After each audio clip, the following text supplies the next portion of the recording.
Welcome to MakerVoyage 3D. Channel is going to be kind of dedicated to 3D printing, some general CNC woodworking, some building of stuff. Not really sure, but we're going to do it together. We're going to learn. We're going to make mistakes. We're going to get angry at times, and we're going to figure out problems. See how it goes. First time kind of putting anything like this together. Hopefully it prompts some people to kind of jump and do the things that they've always wanted to do and haven't had time or the knowledge, the know-how. Definitely don't have the knowledge or know-how on a lot of things. I have a lot of knowledge in different areas. Definitely not a master of any of them. But we're going to learn, and we're going to see how it comes along.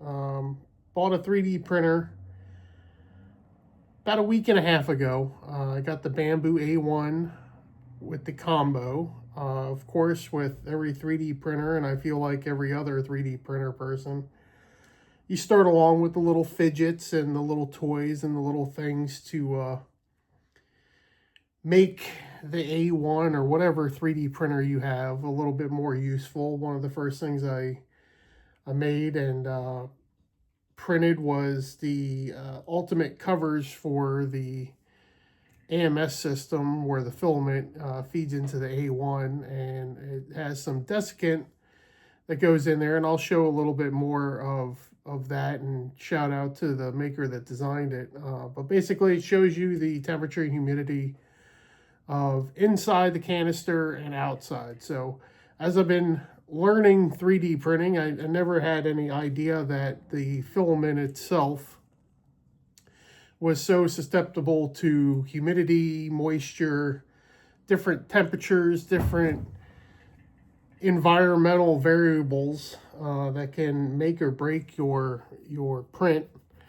So I've had plenty of failures and tribulations and learning all about supports, and one very common thing in the printer world that I had, again, no idea about a week and a half ago is poop.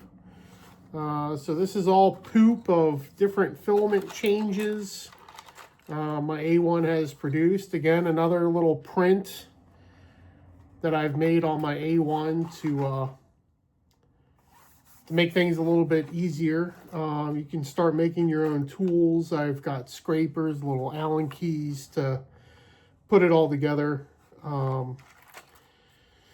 Again, some fails in there.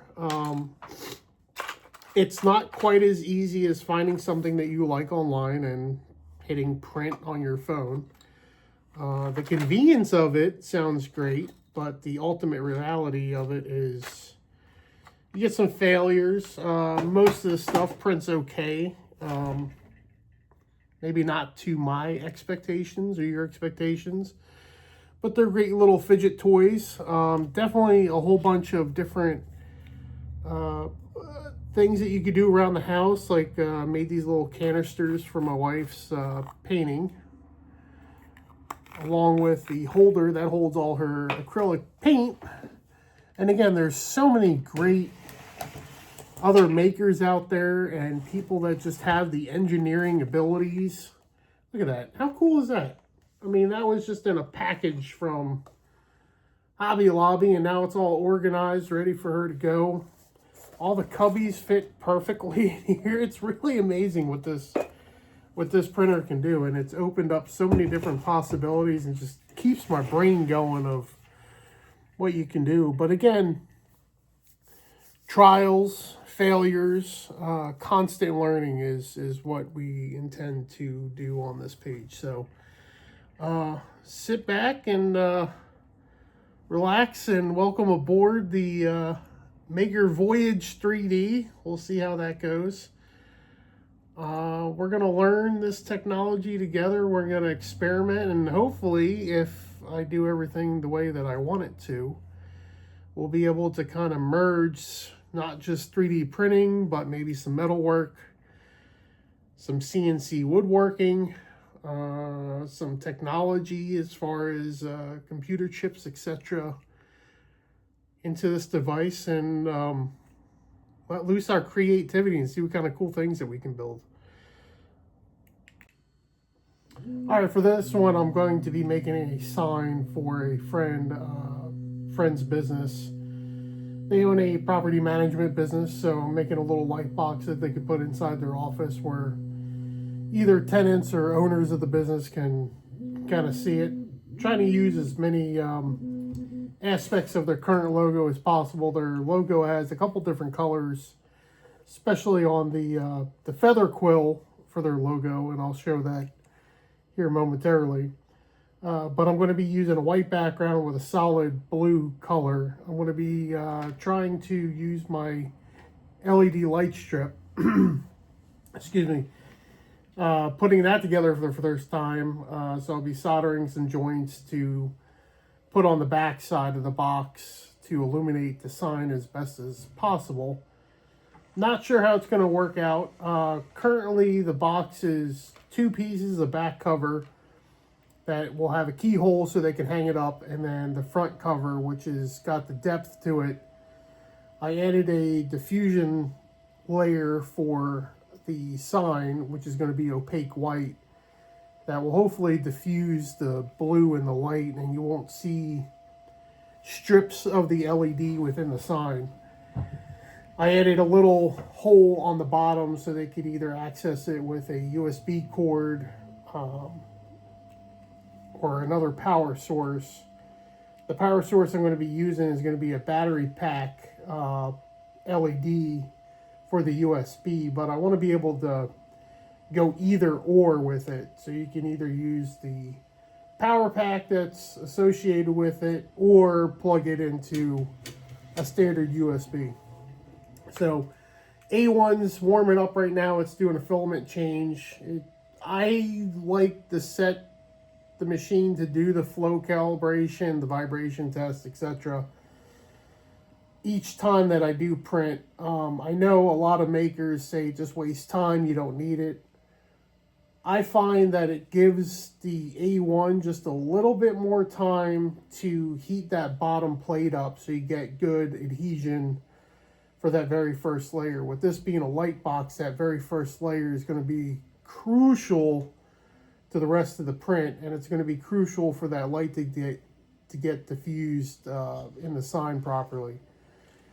So I don't mind the extra 5-6 minutes it takes for the machine to do its thing prior to heating up, but I really do feel that the coils, or however they're heating the base plate up, is going to help dissipate that heat and not have hot spots and cold spots where you would have different adhesion. I think it's going to heat up quite nicely all the way around. Thought everything was a gimmick talking about adhesion, but I did buy the Bambu branded glue to put on the heat plate. It seems to not really help so much for the adhesion part, but it seems to help with the release a little bit better after it's cooled. Which, again, is another thing that I kind of learned. You're quick to want to pull your prints off the heat plate as soon as the print's done. The lessons learned, you're definitely... Oh, there's the printer doing the vibration test. You're definitely going to have better results waiting 5-10 minutes to pull that print off. It's going to come off like butter if you wait that little bit of time. And you're not going to have any warpage on the print, and you're definitely not going to have any residual residue on there that I've found that you can have. So let's take a look at the first layer going down, and we'll go from there. Side note for this, as many 3D printers probably start off, I don't have a dedicated room or office or man cave for this. I do currently have my CNC printer in the basement, not printer, my CNC mill in the basement, which it's an older basement, so I don't care if there's sawdust, etc. in there. And it's too dang cold in the northern region to have a full-time shop outside that doesn't cost you an arm and a leg to heat throughout the winter, which is usually when I have time to. Yeah, bloopers. So, just had my first blooper. So the heat nozzle ended up hitting the the camera, knocking it over. Again, excuse me, this is currently on my dining room table.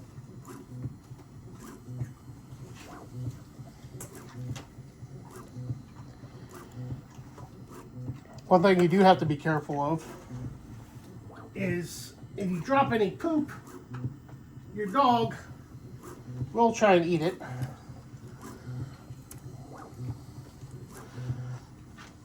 This is Brody, by the way. He's really cute.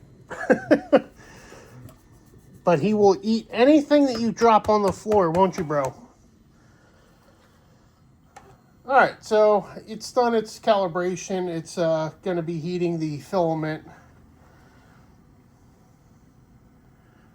And then it will start printing. This is definitely the more critical area that I do like to watch, just to make sure that the first layer does go down seamlessly.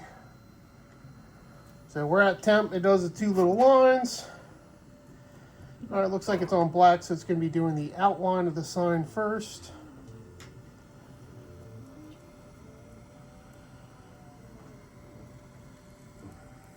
So far, everything looks pretty clean.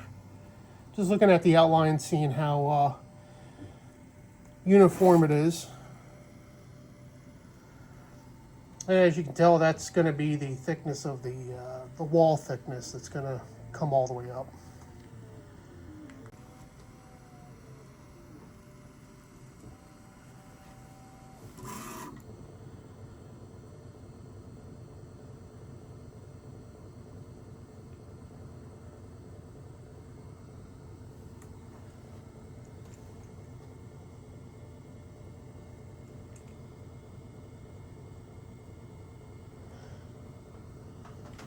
Alright, so coming back here, this is actually the part that I really like. Big surface areas to see how this thing really is able to interact with the bed. I mean, we have 3 different axes going at a time here.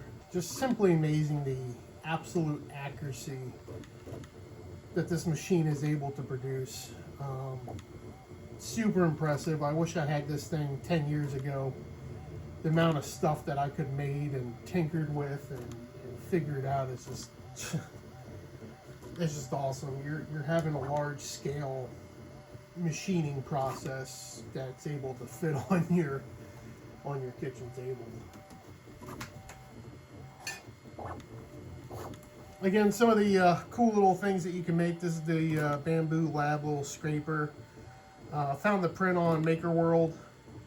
The blades come with the machine. I love the fact that Bambu's like, you know what, we want you to make the stuff for it. So they only send you the scraper and you got to make the tool for it.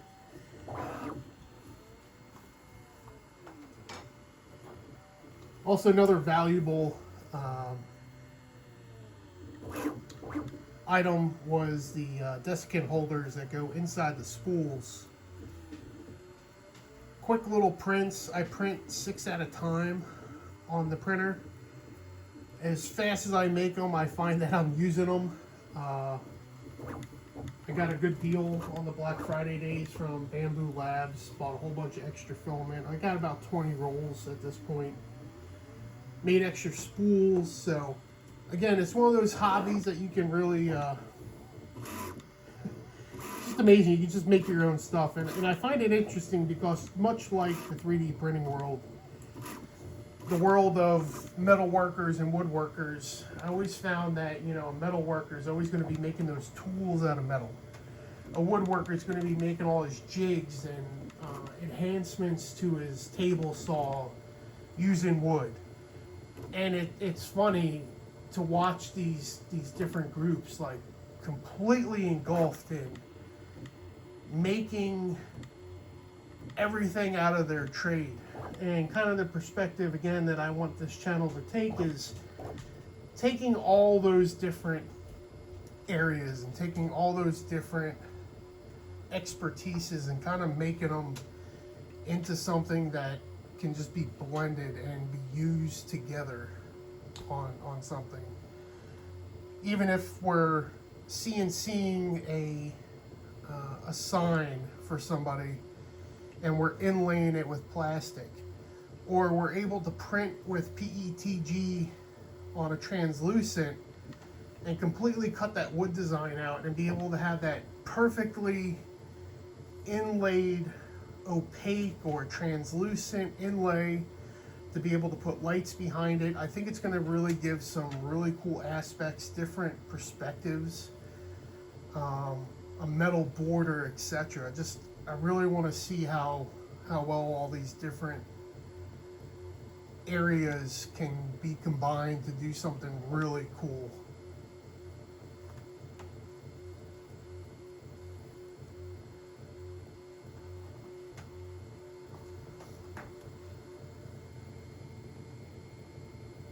Looking at that first layer, there's a little bit of, I don't want to say boogers, but that tool head is going back and forth, and it's pumping out filament the whole time. So when it stops, just like if you're painting a car and you're spraying it, if you stop and go in a different direction without stopping that flow, you're going to have a slight buildup at the ends, and that's exactly what I think we're having here.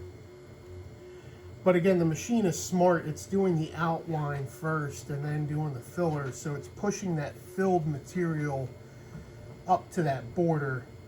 So I think we're still going to have really cool, clean lines.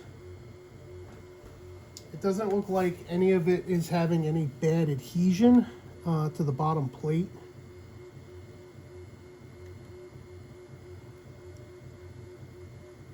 Might be a little couple speckles of black in there from picking it up from the outside edge. There's a little bit of black on the purge plate back there. So it might look like a Dalmatian when it's done, but at the end of the day, you're only wasting a little bit of filament and some time. So nothing that we can't redo and do a little bit better next time. I think it might be beneficial for the inlay to be done first before the outside perimeter, but not sure how to do that next. That might be something that's able to be fiddled in the settings at a later time. So it's going to finish up the white here. We'll come back when it starts laying down the blue layer. It's going to do I believe 3 layers and then do a couple layers of the white and then go back. There's a total of 10 filament changes on this. So we'll come back. You'll get to watch my dog as I show you a couple of these things real quick. So this is the program I'm using. It's within Maker Lab. It's Maker World, whatever you want to call it. It is their Lightbox program. So this is a design that came up with. Thought it looked pretty cool. It's clean. It's got a nice little sterile appeal to it. In the design process, imported the image, changed the color settings, which you can kind of see some of the lines right there. And I left them in there. I'm not disappointed with them. Even though that the image is all one color, with it being 3D print, I think it's going to diffuse the light a little bit on the quill. Just enough to kind of give it, I'm hoping for a more 3D look to it. Again, on the design, first time in this program, so just kind of learning. Added a keyhole up on top, and then on the bottom section added a square hole. Wasn't really sure what I was going to do with it quite yet, but I figured it would give me an opportunity to put a USB cord on the back in the future. And then let me put the image to the background. And then for the shape of it, it doesn't outline it by itself, so I added the rectangle and then the circle above it. There's no merge, so it's not like your normal CAD software where you'd have to merge images. I found that all you have to do is send it to the front or send it to the back. And then the nice little preview section, you can go in, you can kind of edit your colors a little bit. You can add a fusion layer.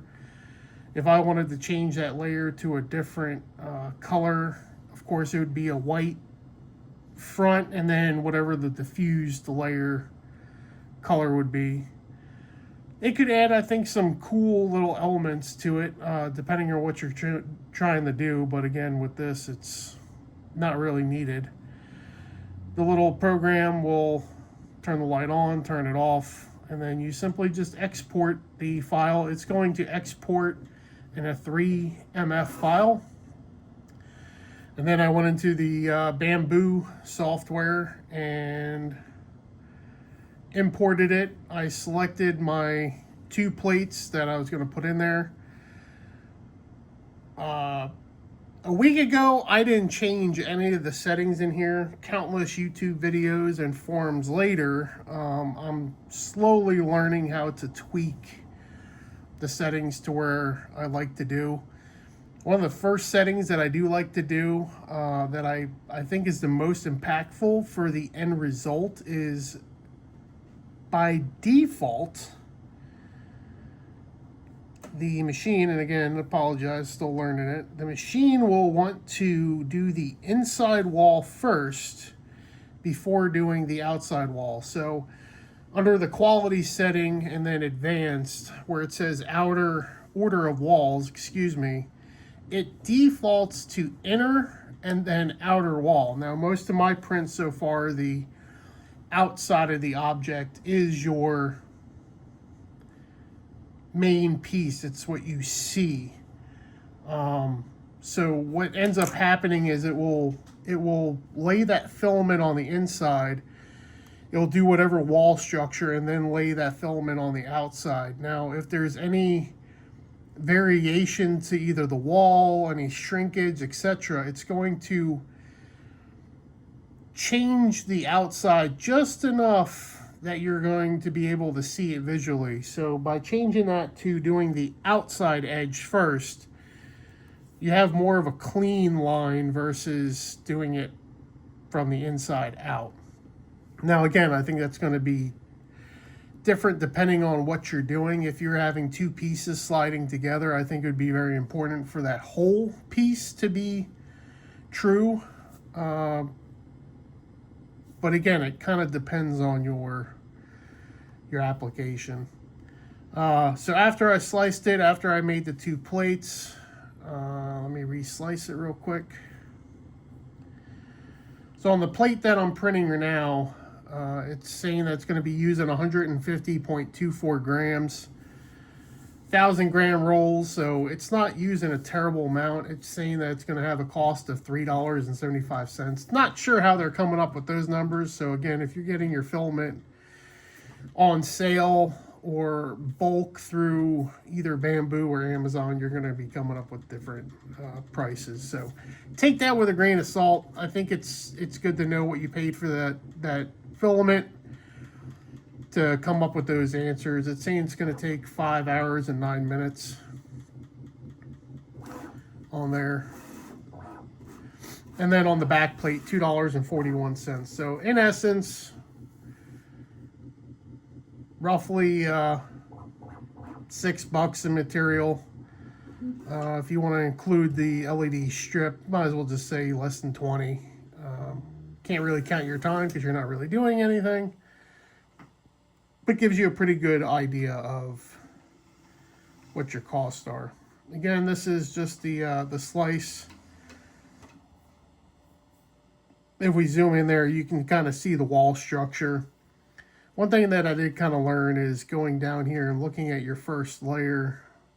You can go up to layer 4, and then layer 5 is 3 layers of the diffusion layer. So that sign piece is going to be about 6 layers total. So machine's doing a filament change right now. Angle it up a little bit. It's going to spit out some poop here, which we like poop, right? I was playing around with my Ring camera, kind of watching this as a side subject, but haven't really found a good way to mount it quite yet. There's a lot of good ideas of where to mount it within the machine. This is not the best table to be doing this on. I do find that it does shake a little bit. So mounting it on the machine, there's a little bit of vibration for good video. Again, we're learning, so I might add something, make it a new project for a future video. But we'll go from there. There's the, you can kind of barely see it there, the enclosure for the AMS unit. Again, I'll probably go a little bit more in depth. May or may not sure. There's so many good videos out there. I wouldn't be able to hold a flame to them as far as giving that thing any justice. But you can see inside of the unit, it is 23% humidity. Outside's about 40. We're expecting a little bit of rain later, but for something as simple as that to cut the humidity in half is bar none just awesome to be able to do that. Gotta trust the process. It's looking pretty good.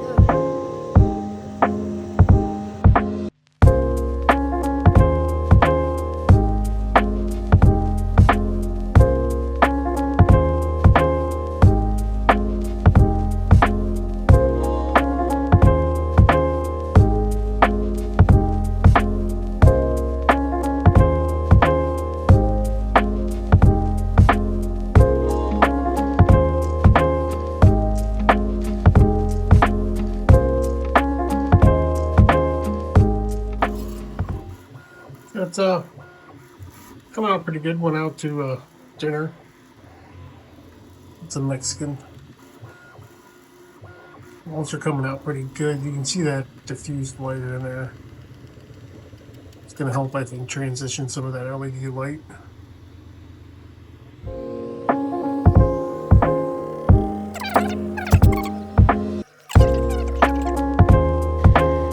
Thing's making some funky sounds.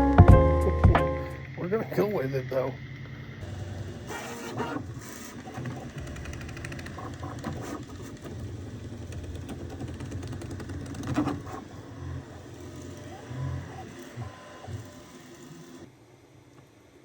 Official countdown. Should be done here any second.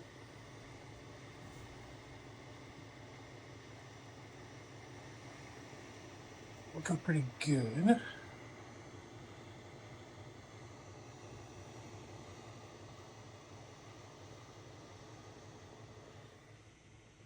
Bro.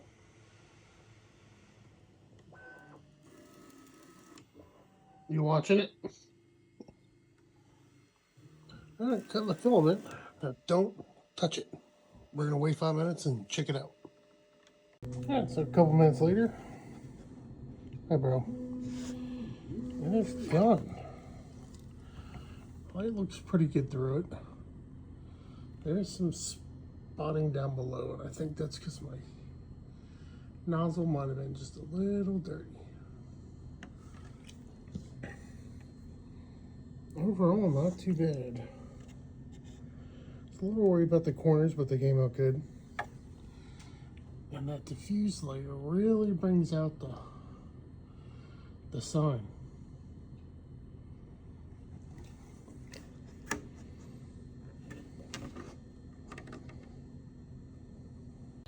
Alright, so it's done. Well, first part's done. Got some little LED strips. And I'm putting on the inside of the light box.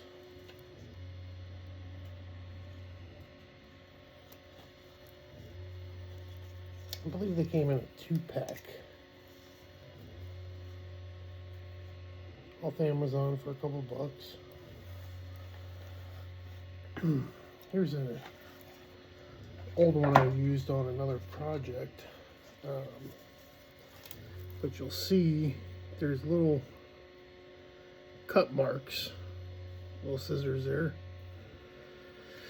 And when you end it, you cut it there, and I always keep the extra just in case I need to solder new joints onto it, because you have that ability with these.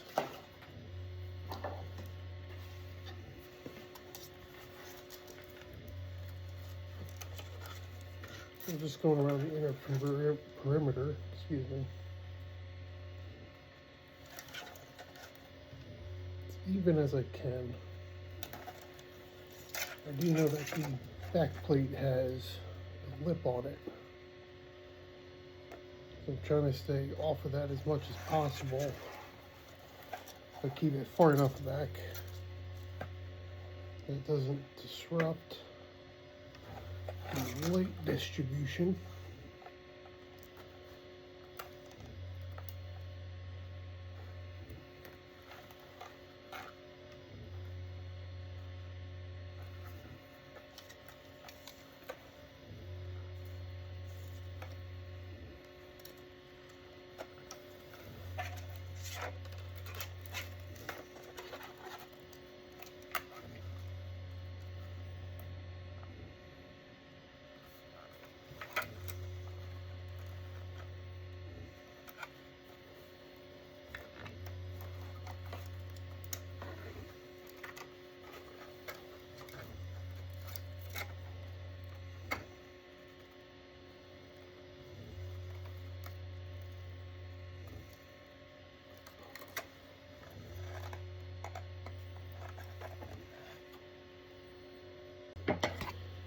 Again, just to end it, cut on the cut line.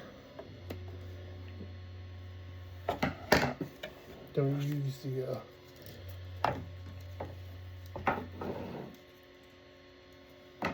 you don't mess up the circuitry on it.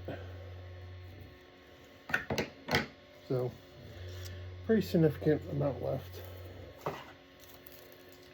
when that's done.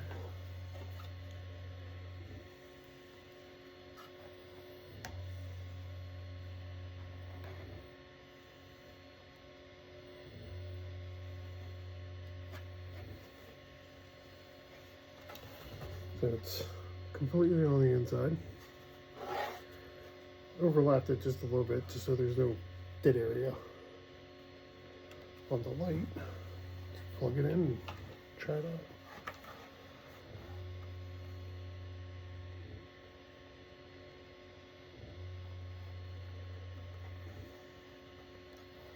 So again, this is USB end, little battery pack.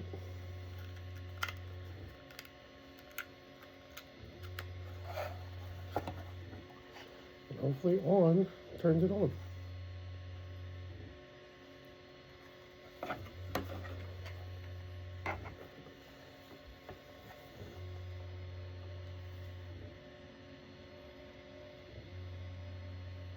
Not bad.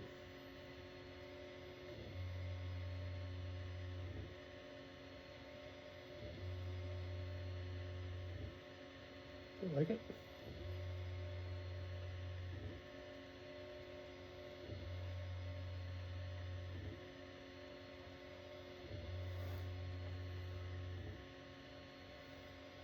Pretty cool.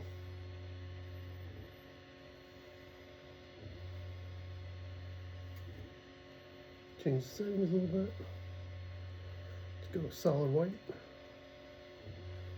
Not bad. I was messing with the light. Broke my rule of watching the first layer go down. So we'll be doing that again. Alright, so re-cleaned the bed plate and reapplied some of the glue. Went to restart it, doing a firmware update. I'm going to rehome it, restart the print, and watch it this time. We're trying it again. Get that base plate on so we don't have that color bleed of the light. Alright, well, they say third time's the charm. I don't know if the bed temperature is off, not clean, etc. Generally, when I run into issues, try to change one thing at a time. But because it's past midnight, I want to try something a little different. I re-cleaned the plate, made sure I didn't touch the plate after scrubbing it with some Dawn warm water. Reapplied it, rehomed it. This time I preheated the plate before applying the glue. Hopefully that works a little bit better. And I also raised the plate temperature 1 degree. See if it gets a little bit more stick to it, especially during that first layer.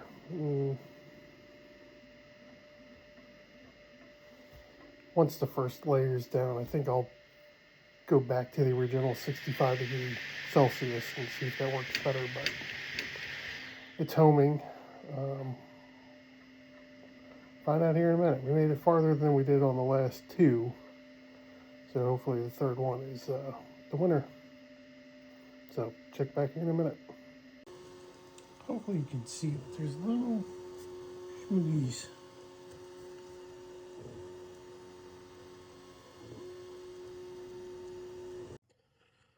All right, it is finally the next day. We're drinking some coffee. The back plate did come out just fine. Where the little boogers were, can't tell at all. They went through it. There was a little piece on there that I did pick off just to see what would happen, and you could see the plate underneath, but it completely filled it up. Looks perfectly built. One thing I did notice is where I had put the glue down on the texture plate, I wanted a circular motion. And even after washing it off, you can still slightly see some spirals in there. So note taken on some other projects.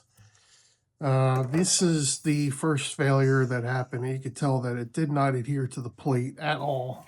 First layer is super thin, so I ended up rewashing the plate, reapplying the glue, and then this one happened. It was going perfect up until the point where it wasn't, and it failed. Right here, there's a little bit of no bed adhesion on it and started pulling back, so I stopped the print. It's too early in the process for a failure to happen. What I'm ultimately thinking is that part of the print was on this side of the texture plate, and the heat elements within the printer I don't think is really heating the outside too well.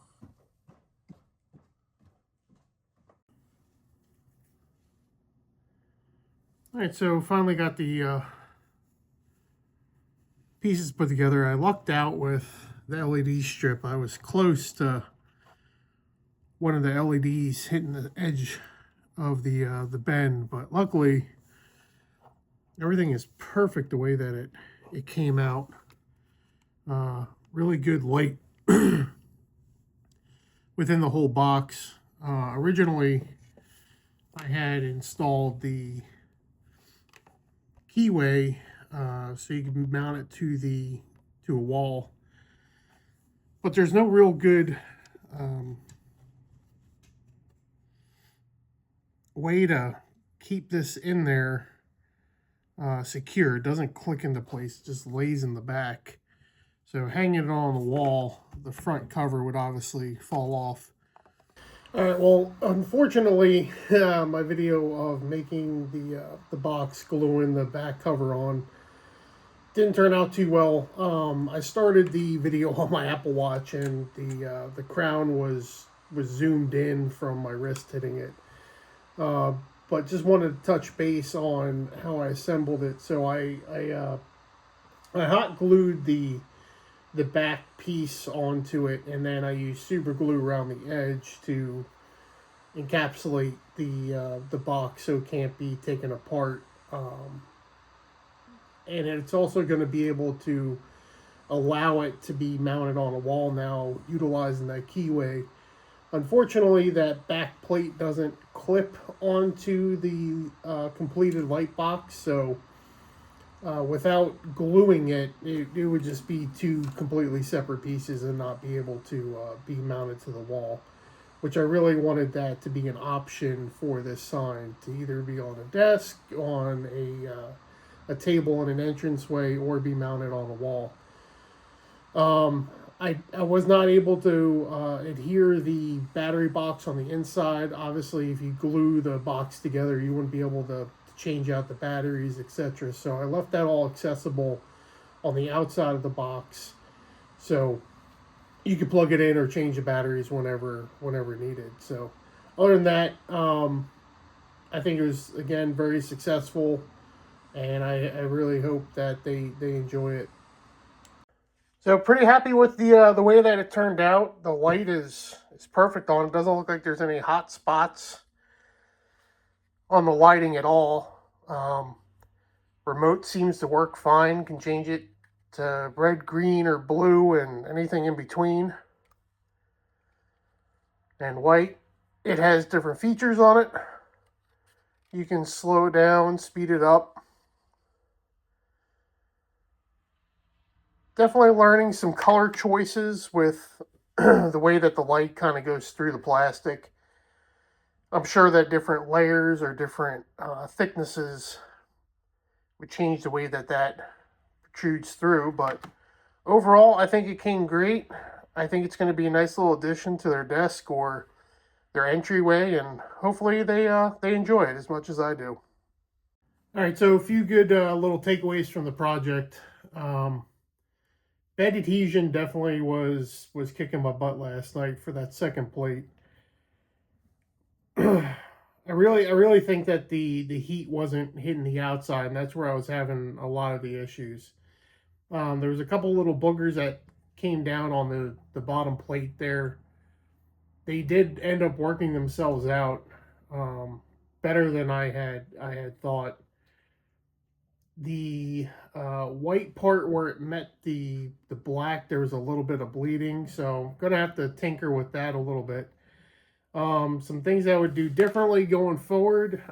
Definitely want to invest in the Bambu smooth plate. I think that's going to give a whole nother level for the finished product, where the light kind of comes through the front section. It may help create cleaner, more precise lines where the different colors meet. I think it may give a little bit more transparency and a little bit less opaqueness to the light.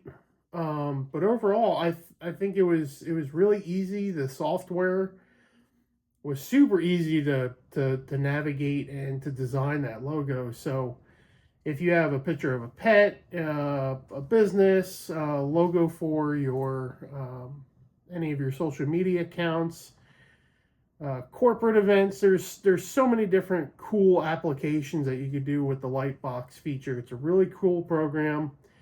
Again, super easy to put the picture in there. I think you need to be a little selective on the pictures that you use. Obviously, take advantage of how many colors that you can do.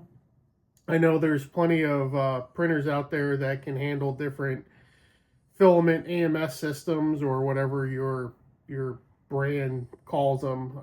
With the Bambu A1 Combo, I can do up to 4 colors right now, and I believe you can hook multiple AMS units up to have even more colors. So still kind of playing around with the different filament changes. I know definitely there's a lot more waste when changing out those filaments, and I know there's little tricks that you can do, putting other pieces in there to kind of reduce that waste and still produce the final product that you want.